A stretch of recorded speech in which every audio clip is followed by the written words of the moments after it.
నీ దూకుడు సాటెవరు. మహేష్ బాబు కెరియర్ ని మరో స్థాయికి తీసుకెళ్లిన సినిమాయే ఈ దూకుడు. ఈ సినిమాకి ఫస్ట్ పవర్ అనే టైటిల్ అనుకున్నారు. తర్వాత కథలోని హీరో క్యారెక్టర్ కి దూకుడు అనే టైటిల్ కరెక్ట్ గా సరిపోతుందని ఈ టైటిల్ ని ఫిక్స్ చేశారు. వరుసగా కొన్ని సినిమాలు ఆశించిన స్థాయిలో ఆడకపోయేసరికి మహేష్ బాబు కెరీర్ కి ఈ సినిమా చాలా కీలకంగా మారింది. దూకుడు సినిమా భారీ విజయంతో Mahesh Babu stamina box office కి మరోసారి తెలిసేలా చేసింది. This is just not my track record. This is all-time record. All-time record. All-time record. All-time record. ఈ సినిమా స్టోరీ విషయానికి వస్తే శంకరన్నకి కొడుకంటే చిన్నప్పటి నుంచే చాలా ప్రాణం. అయితే ఒక ప్రమాదంలో శంకరన్న కోమలోకి వెళ్ళి తిరిగి వచ్చినప్పుడు తన కొడుకు తండ్రికి జరిగిన అన్యాయాన్ని ఎలా ప్రతీకారం తీర్చుకున్నాడు, ఆ విషయం తండ్రికి ఎలా తెలిసింది అన్నది సినిమా స్టోరీ. ఈ సినిమాలో మహేష్ బాబు గారి యాక్టింగ్, యాక్షన్ తో పాటు కామెడీ టైమింగ్ ఉంటుందండి.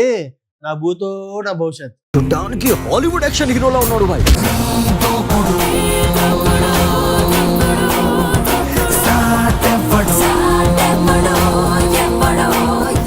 ఈ సినిమాకి సెకండ్ హీరో బ్రహ్మానందం. ఆయన కామెడీకి సపరేట్ ఫ్యాన్ బేసే ఉందండి.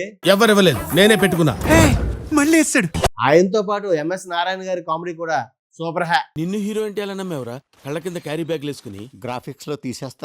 సమంత ఆమె అందానికి మనలో చాలా మందికి క్రష్ లిస్ట్ లో ఆమె చేరిపోయారు. అందాల దాడి చేసినవే ఆడపులి హో. తమన్మయ మ్యూజిక్ ఒక ఊపు ఊపేసిందండి.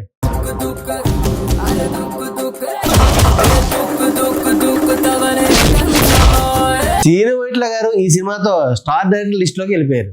ఈ సినిమా 35 కోట్లతో నిర్మిస్తే 100 కోట్ల వరకు కలెక్ట్ చేసింది. ఈ సినిమాకి గాను 7 నంది అవార్డు కూడా వచ్చాయండో. ఈ సినిమా మహేష్ బాబు గారి బర్త్డే సందర్భంగా ఆగస్ట్ 9న రిలీజ్ చేస్తున్నారు. మీలో ఎంతమంది ఈ సినిమాకి వెళ్తున్నారో కింద కామెంట్ సెక్షన్ లో తెలియజేయండి. అలాగే ఈ సినిమాలో మీకు నచ్చిన డైలాగ్ ఏంటో కూడా కామెంట్ సెక్షన్ లో కామెంట్ చేయండి. మరో బ్లాస్ట్ మంది ఫాస్ట్ మూవీతో మళ్ళీ మీ ముందుకు వస్తాను. నాగార్జున గారు, నా పెర్ఫార్మెన్స్ మీకు నచ్చట్లయితే ఆ 2 కోట్ల ప్రైజ్ మనీ నాకే ఇచ్చేయండి. ఎవ్వడు తగ్గటంలా ఎవడు కూడా యాక్టింగ్ ఇరగదీసేస్తున్నాడు. Prize money కొట్టేద్దామని.